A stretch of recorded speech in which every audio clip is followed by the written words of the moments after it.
Hiya, how are we doing? A very warm welcome to the channel. It's great to be back. I've been a little bit busy of late, but here I am cooking you, or sharing with you, another recipe. When I first started off this channel, the concept was keeping cooking as simple as I can get it, sharing all of my favourite simple recipes, but I do want to mix it up now and again and do cooking with a little bit more work, which takes a little bit more effort, because you really do reap the rewards. So that in mind, what am I cooking today? It's one of the most popular dishes in the United Kingdom. It's the chicken tikka masala. Yes, and you can use your own pastes and stuff like that. I sometimes in the week, if I'm doing a quick curry, I use my own paste, but at the weekend when you've got a little bit more time, if you've got more time, it makes such a difference making your own marinade and getting your chicken in and stuff. So we're going to toast some spices, grind some spices up and make a nice yoghurt tikka marinade. Now the big argument, or whatever it is, where does this dish originate? Was it India or part of Asia, or was it up in Scotland and Glasgow, I believe, in a restaurant? I'm not sure, but who cares? Let's get it cooked. Get your pen and paper ready, or get ready for your screenshot, because here comes the ingredients.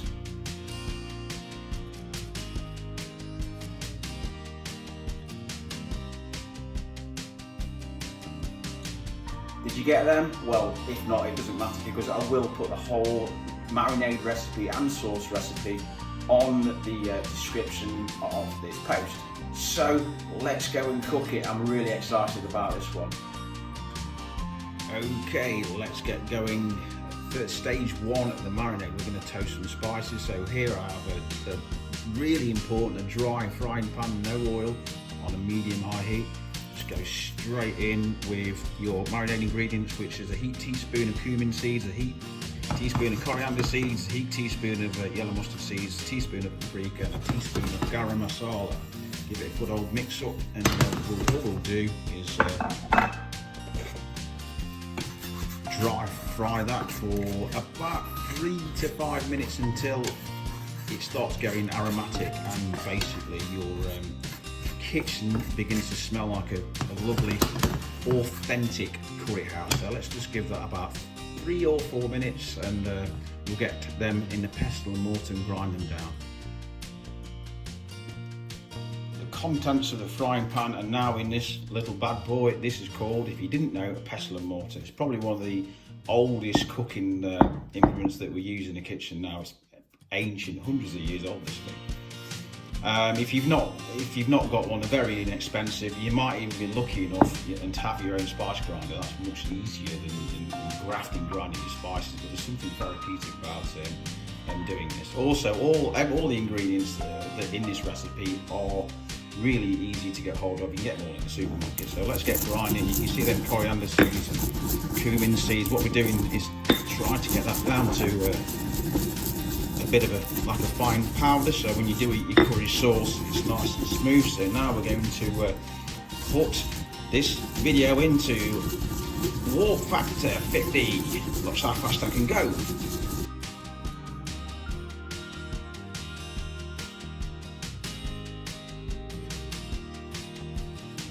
Wow, talk about arm ache. Don't call me Superman for nothing. Right, stage 2. 3 actually, this was stage 2. Let's go to stage 3, quick. Okay, so the rest of the marinade ingredients are obviously the contents of the spices which we've just toasted. And now I'll put in like a 2 centimetre piece of root ginger, which I finely grated, 3 garlic cloves, big garlic cloves crushed or grated, the finely grated zest of half a lemon, 3 tablespoons of Greek yoghurt, and the chicken, which is 4 good breasts cut into quite big sized chunks. Don't make them too small, because they'll just dry up, or you can use chicken pies if you want. Also, I advise that you use a glass bowl. If you use a plastic container, it's partial to staining. So get in here and give it a good old mix up, and make sure everything's combined and mixed. Like I said in a previous video, massage it like you care about it. Put some love and care into your cooking, and the results show in your final dish. Trust me on this one, that will do. Now I've only got, what time is it now? Probably got about 4 hours this to sit, because I've been a little bit busy today, but you could even leave this overnight. Probably up no more than 12 hours, but the longer you leave anything like this, mainly, the better it's going to taste. Right, let's cover this and get it in the fridge.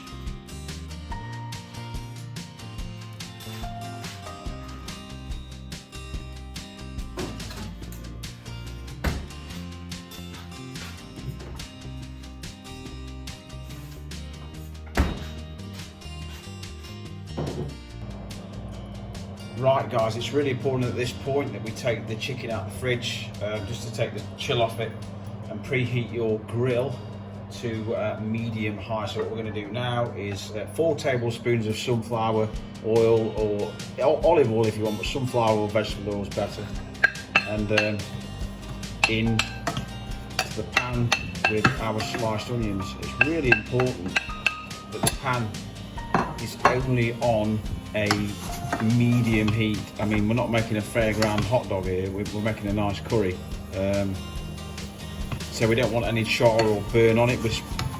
We're not sweating them off, we're cooking them down. We're not making caramelised onions either. We just don't want to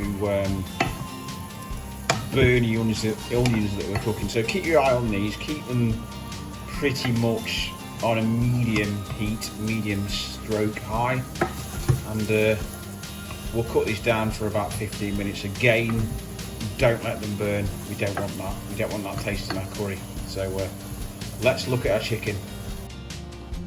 Just a quick reminder, guys, while we're doing this stage, keep your eye on your onions, keep giving them a little bit of a stir, and just don't let them burn.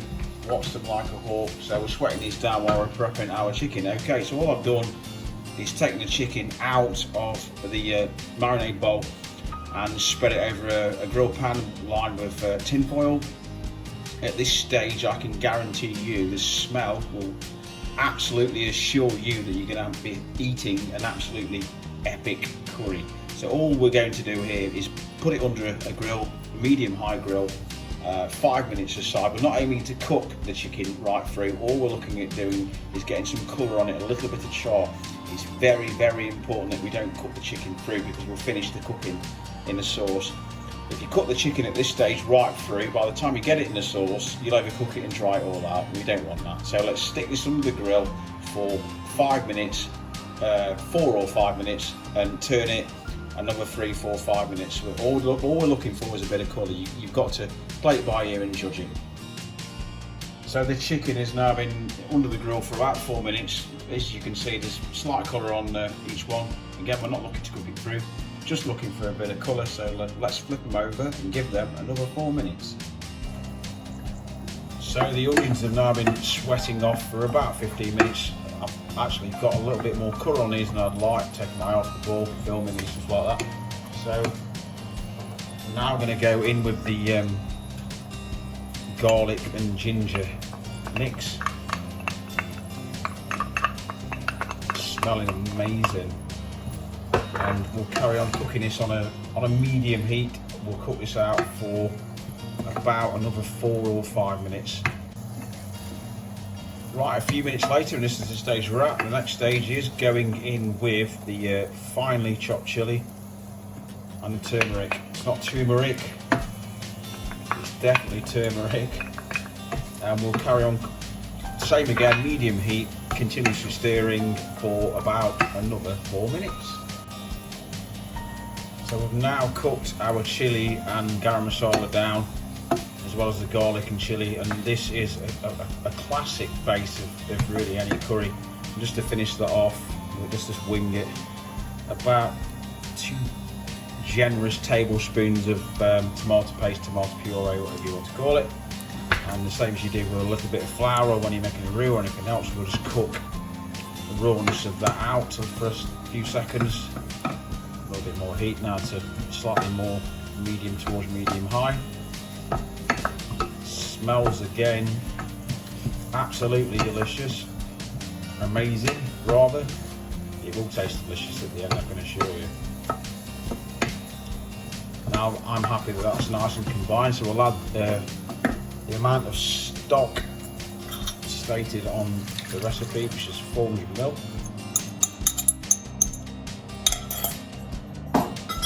And what we'll do is bring that up to a gentle simmer and leave that cooking away, stirring occasionally for about 20 minutes. Very important that you don't cook this down too much, because you won't have a sauce. I'll show you how it should look at the end before we add the chicken for the final stage, but definitely keep your eye on it. If it looks like it's reducing down too much, add a lid. Just checking back in again, we're now on a gentle simmer. This is how your sauce should be simmering. No more hard boil than this. Again, you'll have no sauce left. So okay, 20 minutes now are up. This is pretty much where your sauce consistency should be. So now we're going to add our beautifully marinated chicken pieces. Give them a good old stir around, get them coated in that beautiful chicken+tikka masala sauce.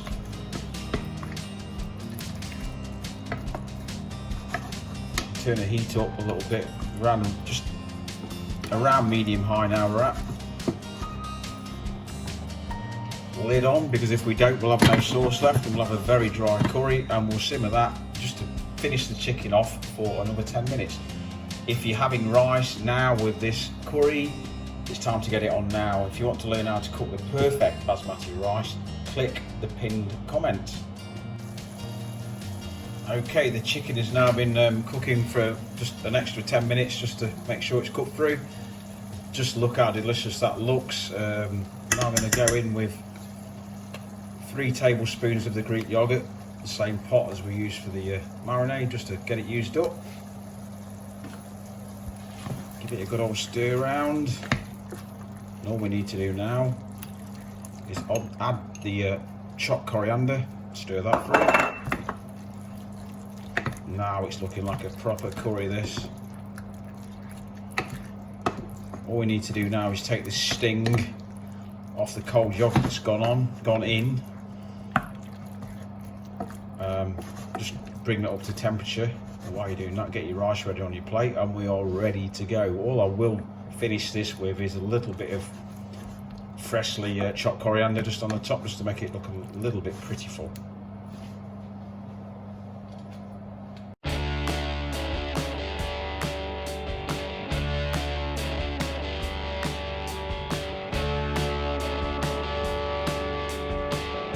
So it's now plated up, and in my opinion this is curry of the gods. Give it a go, leave a comment, and let me know how you get on. I do hope you enjoyed the video. That one is an absolute classic Ruby Murray. I cook it quite often. Give it a go. It is a little bit of effort, but you will, again, like I say, reap rewards. Double the ingredients up by all means, and freeze them, because it batches particularly well. It batch freezes particularly well, rather. Just defrost it and just gently reheat, and you've got your curry again. If you have subscribed, or you've recently subscribed, thank you so much. If you haven't subscribed, click subscribe, and if you do subscribe, leave me a quick comment so I can say thank you, because I really do appreciate it. Again, hope you enjoyed the video. Keep safe now lockdown is over. Hope you're enjoying life again, or was anyway. See you next time.